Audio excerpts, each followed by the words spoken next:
សួស្តីពុកម៉ែបងប្អូនជាទីគោរពសូមស្វាគមន៍មកកាន់ Channel ប្រភពឆ្នោតយួនរបស់ Admin ថ្ងៃនេះ Admin មានលេខតម្រុយល្អៗរបស់ឆ្នោតយួនសម្រាប់ចែកជូនពុកម៉ែបងប្អូននៅថ្ងៃទី22 ខែ 12 ឆ្នាំ 2025 នេះ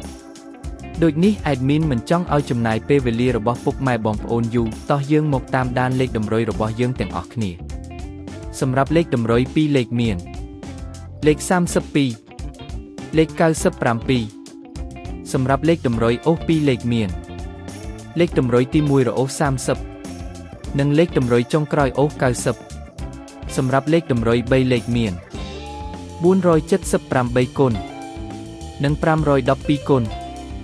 សម្រាប់លេខតម្រុយថ្ងៃនេះ Admin សូមជូនពរឲ្យពុកម៉ែបងប្អូនជួបតែសំណាងល្អទាំងអស់គ្នាហេងមានលាភមានជ័យ